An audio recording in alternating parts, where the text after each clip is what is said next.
I may have been too harsh on the Flash.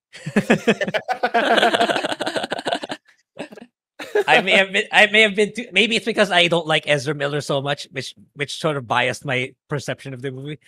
I now think the Flash wasn't so bad after seeing this movie. It's at least the Flash had its good moments in my opinion compared to this one. This one is Yeah. like it's immemorable. I don't remember stuff. I'm pretty sure the plot is pretty shallow too. It's like Black Mamba, right? On a hunt Black on Manta. Manta. Black Mamba. Oops. No, that's Kobe Bryant. Yeah. Oops. On a hunt, on a quest for revenge against Arthur because he killed his dad. Then he's being controlled by what's the called the black what's The Black what's that thing? Trident. The Black Trident. Yeah. Mhm. Apparently that's about it, right? The film basically revolves around that the entire Yeah. time. Then Amber Heard, very clearly her scenes were cut. She was, especially with the plot about Arthur's family. Then it definitely Mira should have had a bigger role there, but they clearly, because it's Amber Heard, she hardly had any words to say in the entire film. But yeah, you're right. Yeah. She did appear in many scenes, more than we would think. Yeah. But yeah, that's about I can hardly remember the sequence of events, but basically that's the gist of the movie, which is very kind of uninspiring, in my Yeah. opinion. All right. Do you want to hear? You want to hear something crazy? I enjoyed Aquaman 2 more than I did Rebel Moon. Okay, that's fine in my opinion. So the thing is, Aquaman was about 2 hours. Yeah. Did it feel long? No, not really. It felt like 2 hours, right? Rebel Moon felt really long. Aquaman 2, however, Okay, this one happened to me because I watched Rebel Moon then Aquaman right away. Maybe because I was already burnt out from Rebel Moon. You're just like My brain is already frozen by Aquaman. Maybe that's why. Yeah. So, the thing is that I watched Aquaman today and I watched Rebel Moon last night. So I wanted to make sure like I get as much separation because that's literally like 4 hours of like, oh shit, that's a lot of stuff. Yeah. So for Aquaman, I feel like it had an identity crisis. Like it, and what I meant, what I mean when I say that is it didn't know what type of movie it wanted it to be. There's some parts where the movie got very serious, and then there's the part of the movie where it is like slapstick. It's just like, what is this? And then there was like weird like comedy moments. And then of course you get the whole Jason Momoa is like, my man, you know? And but like and of course you get some James Wan moments because James Wan is first and foremost a horror director. And there's some parts of it where it's like, okay, you can tell like where he puts in his influence of like how to make the movie more like scary because that's what he's really good at. But yeah, but like overall, like the dynamic between him and Oren, and what's it called? Is it Orm? I forgot his name. Or the Ocean Master. Orm, I think. O-R-M. Yeah, Orm. Yeah. Orm. Yeah. Like when he like gets like when he finally like breaks him out of jail, it's like it sort of becomes like a buddy cop kind of thing. Yeah. Right. It sort of becomes like a comedy, and it's like, especially when they go to that like that one area where like everything is like super big. It's like the volcano island or some shit like that. And like they're fighting against like a giant those giant grasshoppers. Where they're reading this like freaking giant like statue is like the king makes bridges, and then all of a sudden you see Jason Momoa just fucking like headbutts that thing. It's like, what the fuck are you doing? Right? It's like, and then all of a sudden it falls down. Right? It sort of becomes like a comedy thing. And then there's the one part, and then there are several times where it becomes super serious, is because they're basically going after Black Manta is going after Jason Momoa's family, especially his firstborn son. So like, Yeah. and then you know, like his father gets stabbed, and then they're like, no, no, no. Right? It's just, Yeah. like I don't know, man. Like a, yeah, go ahead. a lot of people.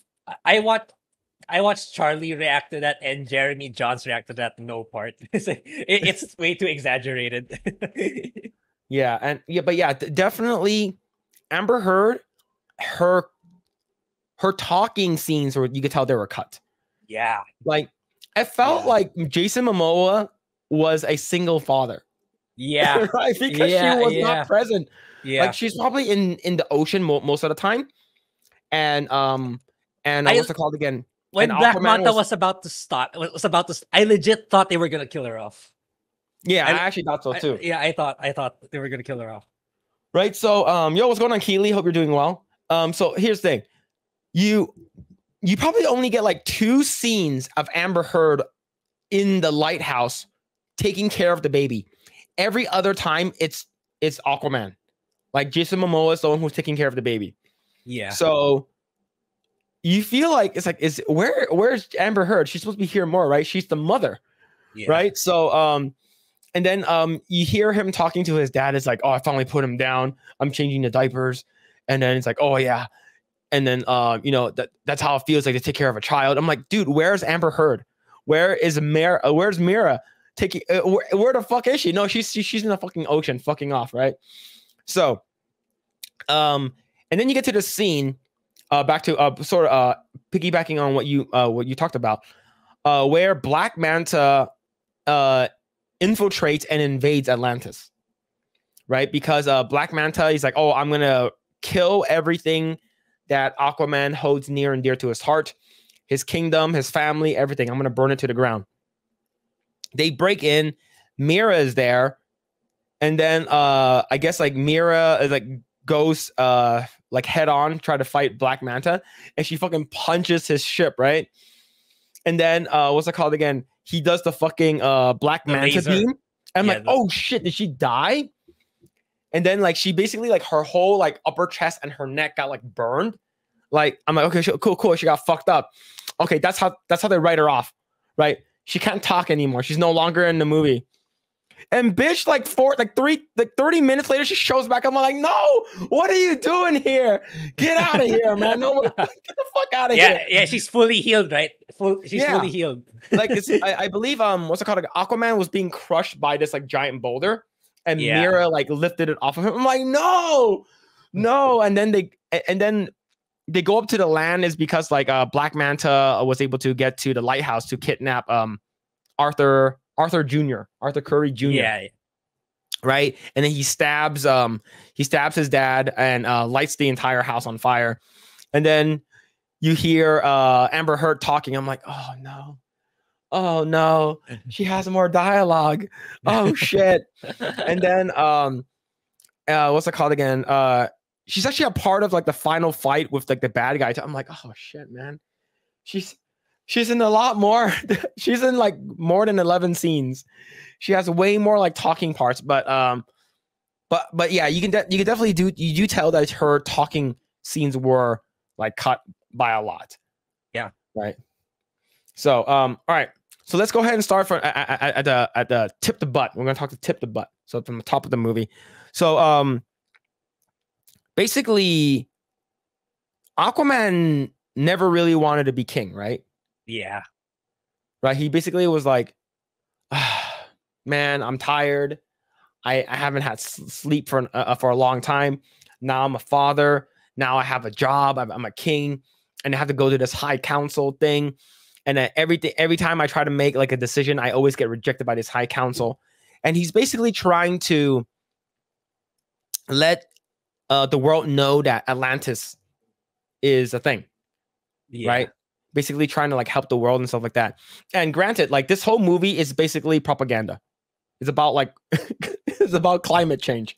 Okay, so kind of. Yeah, it's basically like saying like, oh, climate change is happening and shit like that. And but the reason why climate change is happening is Black Manta, because he accidentally found out that he accidentally finds the black trident right in the beginning of the movie because he's trying to get like Atlantean powers to make his suit back, his power suit.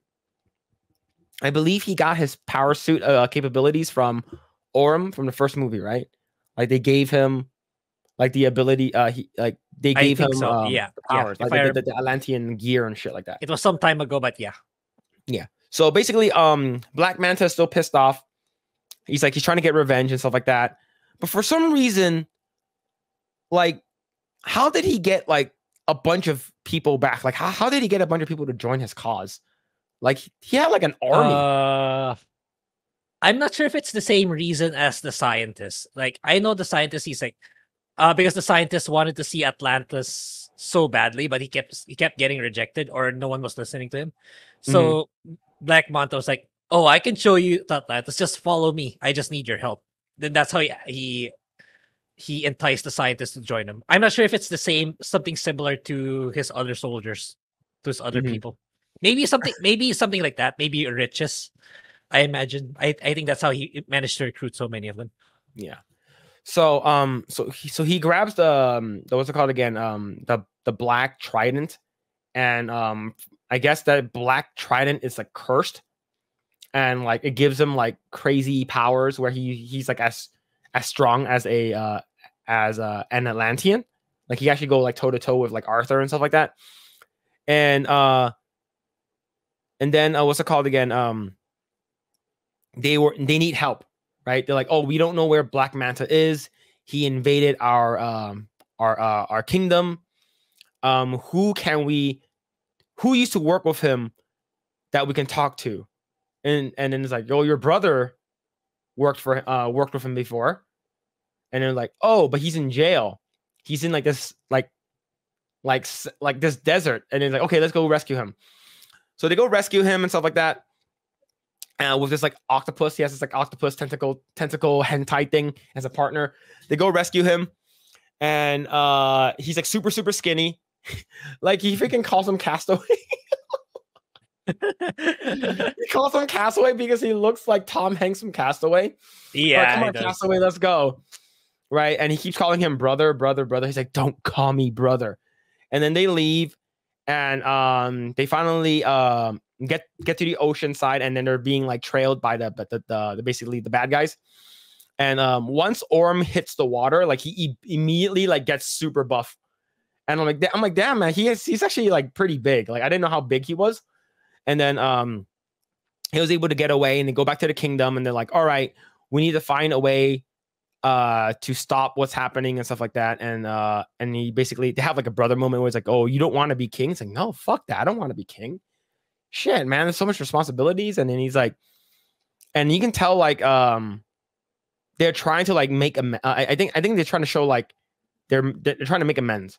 Yeah. So they're like, okay, so where do we go? Where do we go from here? Oh, we need to go to this stupid island, right? Like I'm not sure if my timeline is correct. Like, how did they find out that they're supposed to go to that volcano? I don't remember either. Was it because the council, like there was a scene that he was talking to the council in Atlantis? I think that's how. Yeah, he was talking to his mom, I think. Then he told his mom and Mira's dad that they told him that it's his brother who knows about it. So that's why he had to rescue Orm. Okay. Yeah, so then they go to that island. I forgot what it's called now.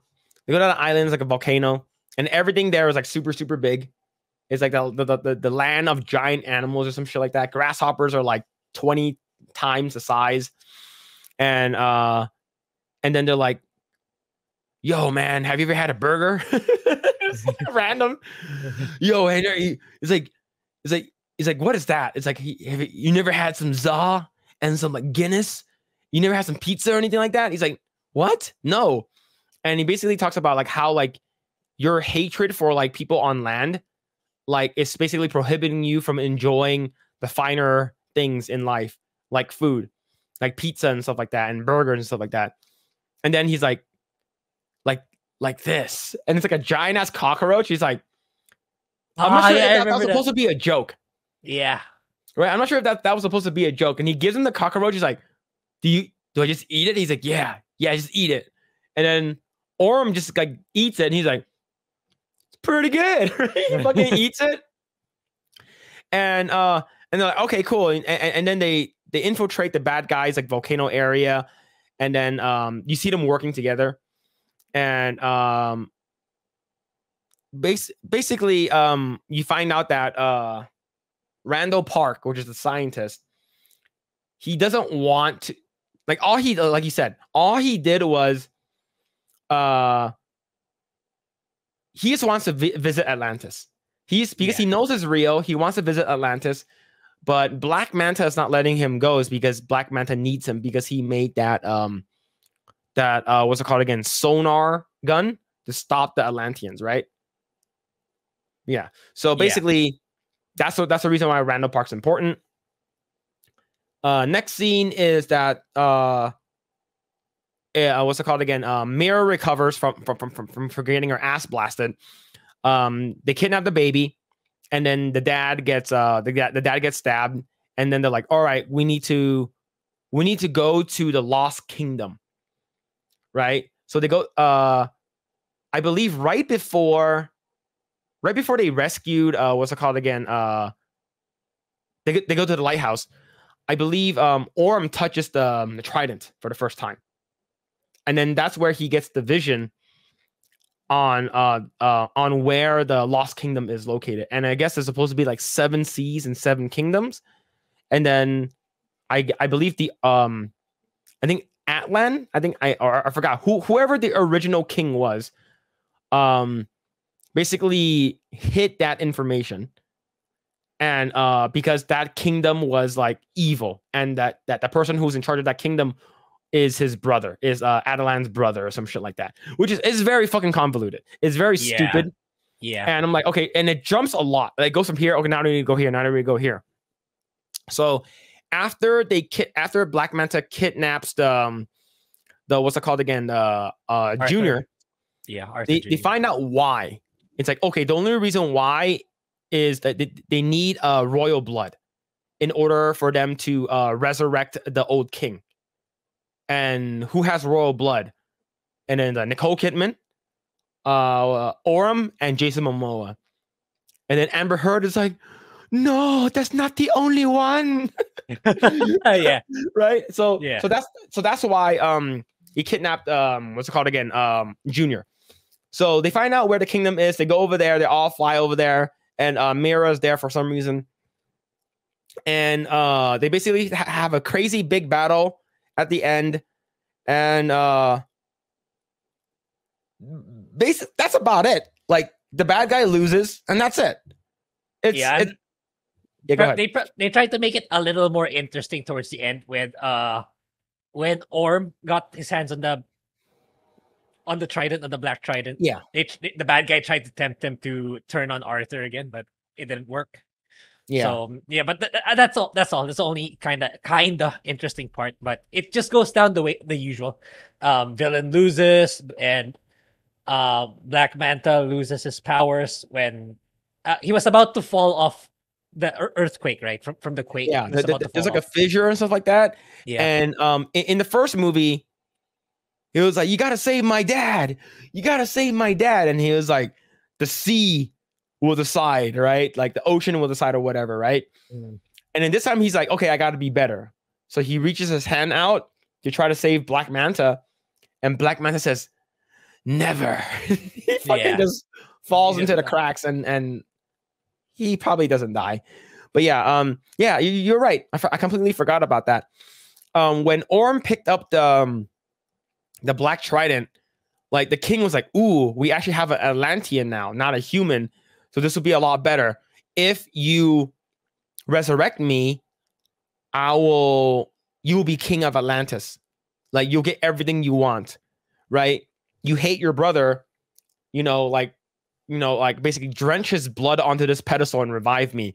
And he what's it called again? Orm punches Jason Momoa, and then he spits all over the fucking the little platform, and then the king starts to revive.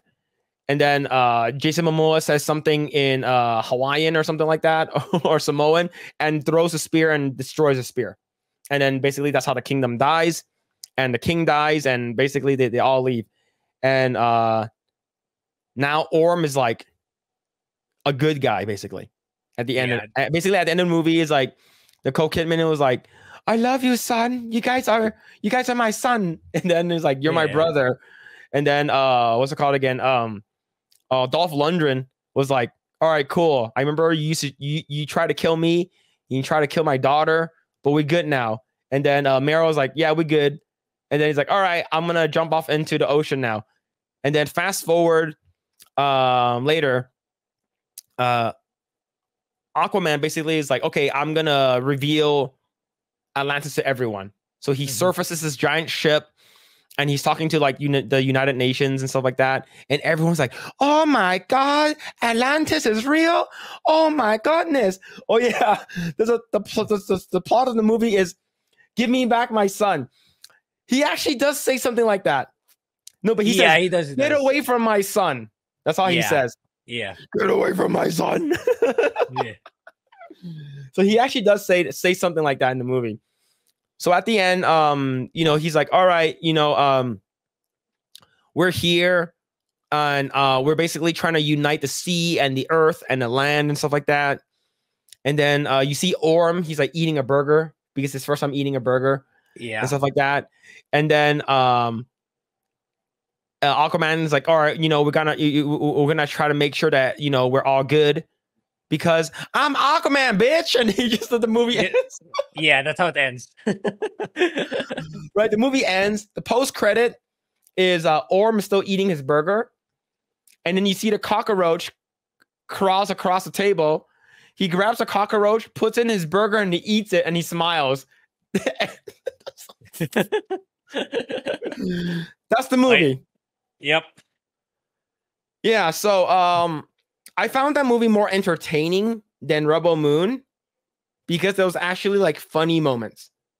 But it was like they're trying to be too comical. And I don't know. I'm not sure it's because I still blame Taika Waititi for that shit. But overall the movie is, if Rebel Moon is like a 3, this movie is like a 5 at most. It's 5 out of 10. Right? And I gave Aquaman 1, like the first Aquaman movie, like a 7.5 or 8. Yeah. Like it was at least entertaining, and it made over $1 billion. Right? Yeah. I'm not sure how much this movie is going to make in China, because I know that China likes this kind of stuff compared to like Rebel Moon. What'd you give this movie? What'd you give this movie? I think I would give it the same ranking, maybe 4, same as Rebel Moon. It's just that it's bad in its own way compared to Rebel Moon. Yeah. And it's like you can really feel that it's just like a throwaway movie already for Warner Brothers. Okay, let's just restart with James Gunn's version. That's how it felt like. Right. It's because no one's gonna fucking care about this movie if you are resetting. Yeah. Alan Boss, you're correct. It's James Gunn's fault for this movie failing. It's because the reboot in like a year, right? And they're basically rebooting the whole DCEU in 2025. Yeah. Right. And it sucks for James Wan, right? Because I actually like his scary movies. His scary movies are good. Yeah. I usually like them too. Yeah. So, oh man, definitely sucks. And the thing is that James Wan is like, fuck, what am I gonna do with this movie? Yeah. You can't blame the guy, It's just like, oh, he's like, fuck, I just need to finish it, whatever. Yeah, but it's definitely James Gunn's fault for sure. Right? Okay. Did you like The Suicide Squad? The one that came out like 2 years ago? The one with John Cena? I didn't get to watch that one. Is it good? Okay. I thought it was okay. It's definitely better than the original Suicide Squad, the one we got Will Smith. Right? I like, ever since he did that movie, I was like, okay. I think James Gunn is trying to get into the DC universe. Like when he worked on that movie. And I can see him I can see him like doing a decent job is because that movie was above average, right? It's probably like a 6 or a 7 at most. And I'm like, okay, but then like hearing him is like, oh, now he's like fucking CEO with like David Zaslav and I'm like, okay, sure. And then he's like, okay, we're gonna completely reboot everything, So I'm just like, oh. Yeah, I think there's something going on with Robert Pattinson's Batman. At first, it wasn't going to be part of DCEU. Now it is. I Wait, don't know what? I don't know what's the story behind that. I didn't read. I couldn't be bothered reading it. But I know I read first. It's not gonna be part of James Gunn's universe, but now it is. I think something went down. I think something controversial went down. But chat would probably know. I didn't bother reading it. But now, and the thing is that we do know that there are talks that Warner Brother and Paramount are going to merge. Yeah, that too. Now, here's the thing. Grae, who worked on majority of Phase 1's who worked on Phase 1? Marvel? For Marvel. It was distributed by Paramount. Yeah. So I'm not sure how much I'm not sure if that changes anything. But I don't know, man. How do you feel about that? I think it's pretty strange that even that Zaslav is even. I know Zaslav is behind the scenes in talks with Paramount doing that, but I know Paramount is not in a good financial position, but Warner Brothers is not that much better, right? I know they have $50 billion in debt, so why are they pushing something like this through? So I think that's gonna make things worse, in my opinion. Are they gonna consolidate all their debts? That it'll be much bigger now, and they're not really releasing any. The only thing extremely worthwhile for Paramount was like the Tom Cruise stuff, and Dead Reckoning didn't even do well. The only one that did well is Top Gun Maverick. And what? So here's the thing. Paramount Plus also has Nickelodeon, I believe, because it's owned by Viacom. Right. So Viacom has MTV, it has Nickelodeon, it has Paramount, and it has Comedy Central. That means it has South Park as well. Yeah. So I don't know. That we'll see what's gonna happen with that shit. But yeah, but going back to Aquaman, it's like, yeah, this movie. If you want to go into a movie where it's just fun and you don't give a shit about anything, yeah, I think it'd probably be better if you were like high or drunk. Yeah. Or it's kind of like my review on Callisto Protocol. Just come in here expecting that it's a low tier quality movie and somehow consume the product for cheap or for free. Then it's like you enjoy it with family members with that knowledge. Then you'll probably enjoy the movie. Yeah, it's like, yeah, turn your brain off. Who cares if this shit doesn't make sense? Yeah. Some of the CGI is very strange in this movie, and plus like everything is underwater, and you gotta blame Avatar 2 for that shit, man. Anything that's underwater is garbage now. Thank you, Avatar 2: Way of Water. Right, like I'm not. Here's the thing: the CGI for this movie is better than Little Mermaid. Wait, yeah. Now I do want to check what's the budget for Aquaman 2. A lot. Once again, a lot. Production budget. All right. Production cost. See how much did it cost? $215 million. Yikes. It's still less than Little Mermaid. Little Mermaid was like 250 to like almost 3, man. Holy shit. But this movie is not doing well at all, though. Right? They're hoping China makes it up, but I don't think so, man. China's gonna be that big when they only have a 25% cut on the profits. It has to be massive in China for that to happen. Yeah, like China has to like come in clutch. I don't know, but let's go ahead and And a segue over to this article from some Screen Rant is from today.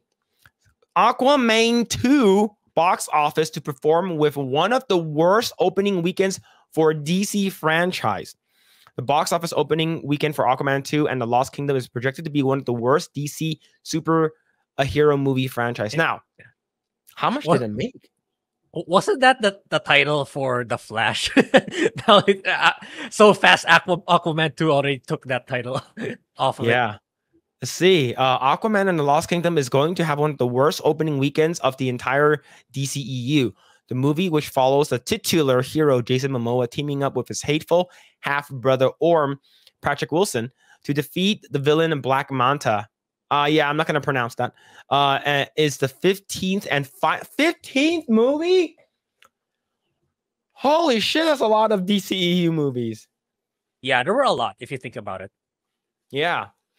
And final installment for DCEU, which kicked off in 2013 with Man of Steel, which includes Wonder Woman, Justice League, The Flash, among others.